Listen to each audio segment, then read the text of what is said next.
I got tons of videos on how to disassemble a complete engine. We just use sandpaper.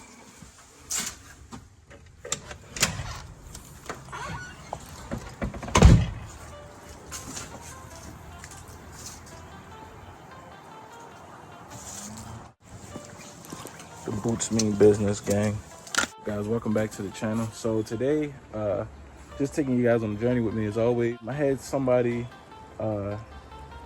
DM me, I think it was on Instagram, it might have been in the comment section on here, on how I actually get these used but good cylinder blocks. Used but good short blocks / blocks cleaned up as clean as I get them. You know, without going to a machine shop or whatnot. So first things first, before we get started, you want to make sure that block has, 1, good compression. 2, having it come out of a running car is a plus. So pretty much just make sure that it's a good block before you even go through this hassle. Clean everything up and, you know, putting the engine together, installing it in the car, and the engine is no good. But yes, the homie Kamar's car, we are putting this back together. We are pretty much today just clean his engine block up. There's nothing in the car though, nothing to see. So yeah, let me get everything set up and I can walk you through how I get my blocks clean. As far as me being a professional, no, I'm not really a professional. I don't call myself a professional with it. I just do this and it works. It works every time I put together, I don't know how many engine blocks, and this is the method I use. So I'm gonna show you guys, give you guys a little insight. First off, don't mind the mess. That is his engine parts. I gotta clean a lot of that stuff, and I just set it right there in the corner out the way. So this is a 2JZ non-VVTi block, GE non-VVTi. Good way you can tell is usually oil pressure sensor right here. A lot of these are in between the VVTi air and the non-VVTi air, so that comes into play a little different. But this is the one with the thicker rods. So I'm pretty much to show you guys how I do it. As you see, I have my favorite, yes, the spray nine. So what I do, I literally just put spray nine all on this thing. I let it soak. As you see, I still got to take some stuff off. I let this stuff soak. It's nothing really, it's just cleaning. That's it. As far as spraying the sides of the block, I'll do it, but I'm not going to do it in here because I don't want to get my floor dirty. So pretty much I'm going to go ahead and pull this water pump off, this timing belt cover, you know, and all the rest of the stuff. So it's just a complete short block. So a short block is what you're looking at now. This is a short block. The long block is usually with the cylinder head, so that's easy for you to remember. Short block is half the block, long block is the whole assembly as far as cylinder head and all that good stuff.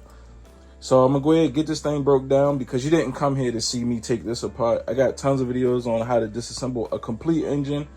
Go ahead and look down in the past videos if you need to learn how to take all this apart, from cylinder head, cams, like everything. I got videos for almost everything. So for me, it probably take me like 10 minutes or so. I gotta get the tools together.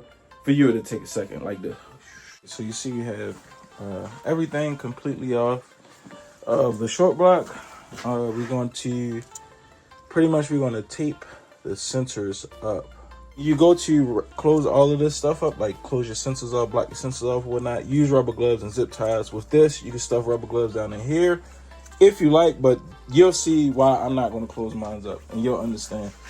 So as far as on, this is the passenger side, the turbo side.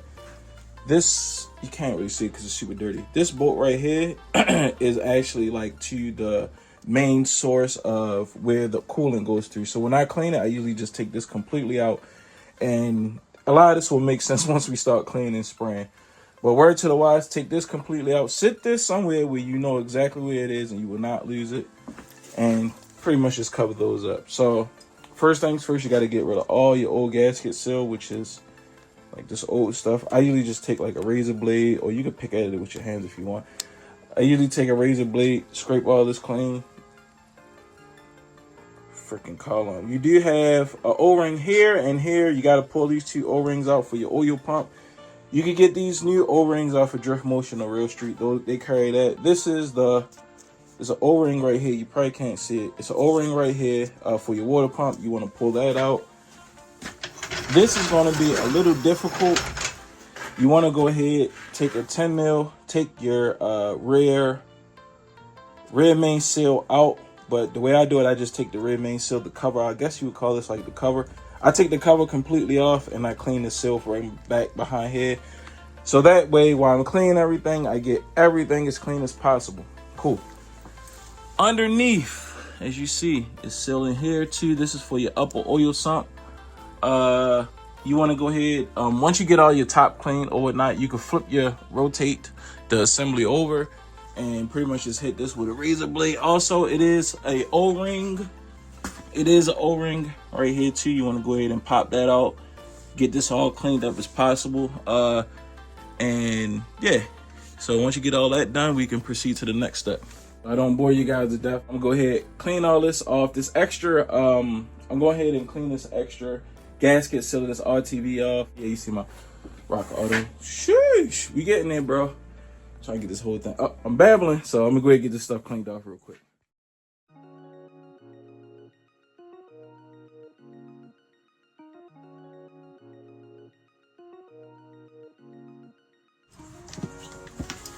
So we have it set up to start cleaning.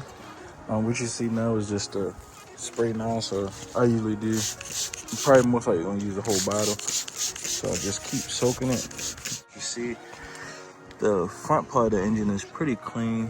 I think this part, probably gotta hit that a little bit right there, but I just hit this with a wire wheel. I hit all this with the wire wheel, hit this with the metal wire wheel, all this metal wire wheel.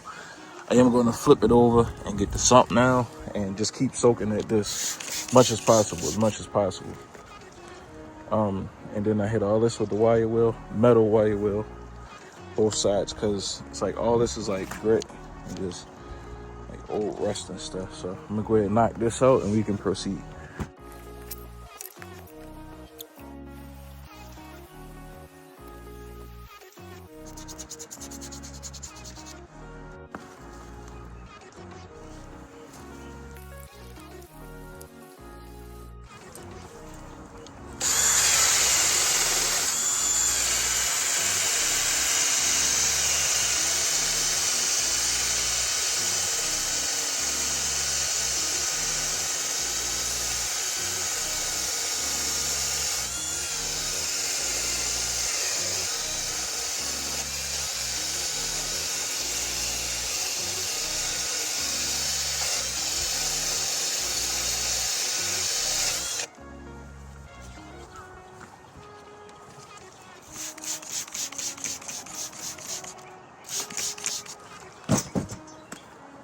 I'll give you guys a quick see of the results, even though it's gonna probably get dirty again, but super clean. As far as like this dark stuff, it's gonna be almost impossible to get this as clean as this. I could give it a shot, but it's because, you know, the sump wasn't on this part. The sump just runs along here.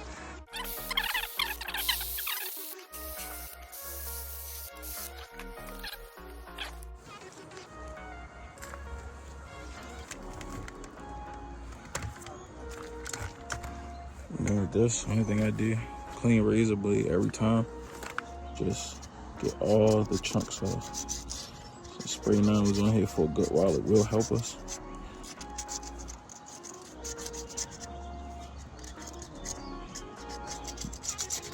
Word to the wise, this didn't have it, but if you have like rust or debris down in here inside the cylinders, don't turn the crank at all. Spray solution down in there to break everything up and clean it. Clean it while it's in place. I'm going to do it on this, even though there's nothing down in there. Because if it's debris and you go to turn it, you run a chance of damaging the piston rings. Stick it on an angle, not too much pressure.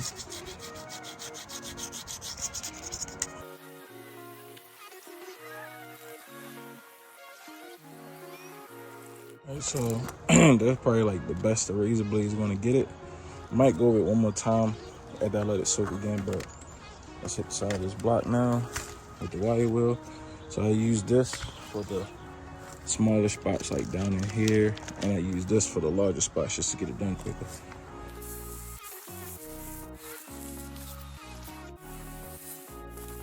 So the block's been sitting for like 20 minutes or so. I'm gonna go ahead and start chipping at this again. I'm gonna show you the steps I start using now at this point. Once you hit it with the razor blade, get the chunks off. So when you're doing this, you have to take your time. You really can't put too much pressure on it. Even though we're gonna be using these rubber wheels or plastic wheels, you really don't want to put too much pressure on this, just because you don't want to damage the deck of the cylinder, the block surface. Two, you don't want to burn the old head gasket debris or whatnot into the cylinder head, because you'll see if you sit there too long with the gun on it in one spot, it'll turn dark. Even though I think it may work, I'm not sure, I never did that before, but I've seen cases where you sit there too long with the gun and it just burns pretty much the block. You can get it, resurface and probably clean it, but I'll show you the way I do it, so that way this doesn't happen to you. You gotta keep moving. That's it. Point blank simple. You gotta keep this gun moving, because if not, like I said, man, stuff all in my hand. Like this stuff will be burnt onto your cylinder head. I'm pretty sure that would make the surface uneven. I'm not a genius, but I'm pretty sure that's what that would do. So I'm gonna go ahead, get my attachments going, and this is what I'll be using. I got these off Amazon, so they are like different ratings or whatnot. I can't remember the ratings on these. It's not marked on here, but get a pack of these on Amazon, and these do the job. You just gotta have a drill or whatnot. So the carbon is broke up on the cups. So once we spray it with the pressure washer, those are gonna come like super duper clean, and down in there too. So let's go ahead and get to it real quick. But have your drill on the highest setting as possible. Wet. It has to stay wet. This is the trick to this formula I'm about to show you. I'm just going to use the Austin too. It kind of like dried away. So highest speed, and it's going to look a little crazy, but you want to keep moving. You don't want to stay in one place.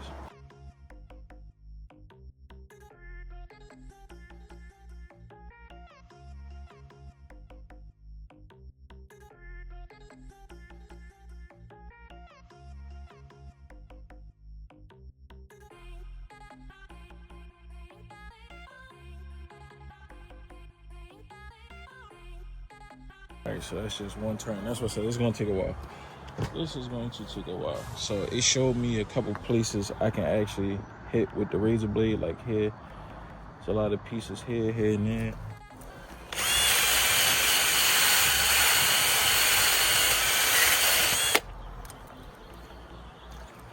I'll show you this. So if you see here, it's getting cleaner and cleaner. The next step after I clean, I'm going to clean all this off, because this is going to take a while. So I'm going to clean all this off and show you the next step after you get it all cleaned off.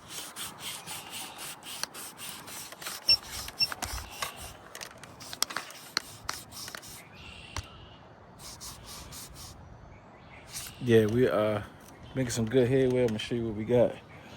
The mecca of all milkshakes. Yes. Let's get that pressure wash out, and I'm going to show you guys the results of your hard work and dedication to the 2J.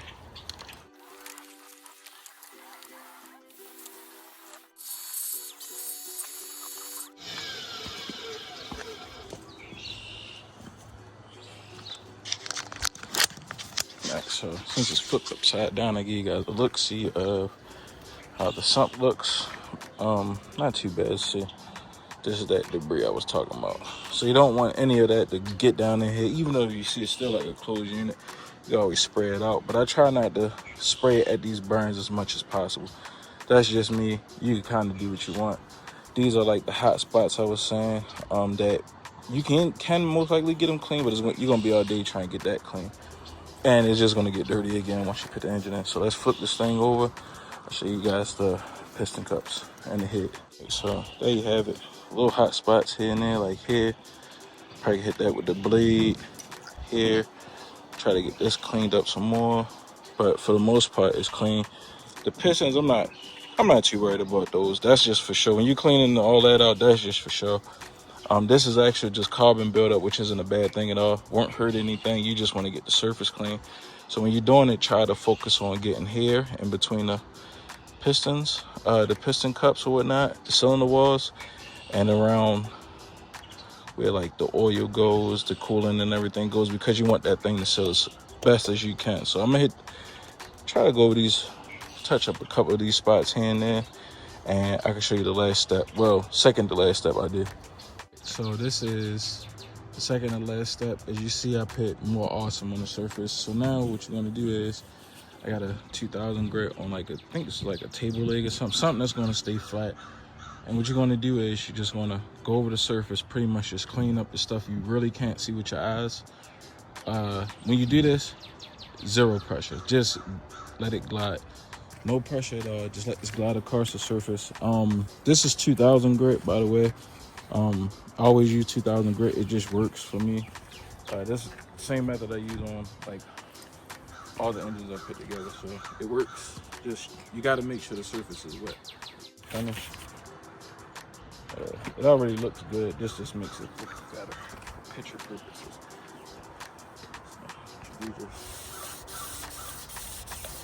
No pressure at all. Like, whatever pressure this is giving it, that's just what it has.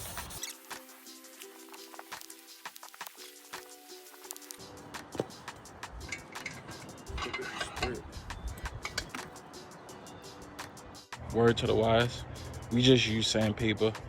This does have what I would say like fine grit, so you gotta make sure you clean this surface as good as you can get it, as best as you can get it, and then you're gonna spray it down with brake clean. That's literally what I do. It always works, but this is gonna take a lot of water. It's gonna just take a lot of water. That's just how this part goes. So I'm gonna go ahead and knock this out. Guys, so we have the block finish. It's complete. It's as good as it's gonna get. Doesn't look bad at all. As I said before, if you take these steps, you should be good. You must take your time. If you want better results than this, then you're just gonna have to go to a machine shop, which is no problem with that. Go to your local machine shop, tell them you want to get the block surface deck or whatnot. They can hook you up. Right, so as you see, I don't know if the light is, don't worry about, this is actual oil. I just take oil, a lot of oil, rub it in the cylinder walls and on the piston cups and on the cylinder head surface, so that way you don't get any surface rust on the top. When you put the engine together, you are going to have to get all that oil out of there. Just wipe it out and use brake clean. You're not really worried about the piston cups. You're more so worried about the surface that the head gasket is going to sit on. So when you do go to do that, you want to make sure you get that oil off the cylinder head surface. But if you see, it's good. Underneath is good too. It's about the same, a little bit shinier than that because I used the wire wheel on the bottom, the metal one versus the plastic one. But that's the result you get besides the crusty looking block. So I'm gonna go ahead, get this thing sprayed down. Drop down in the comment section, let me know what you think.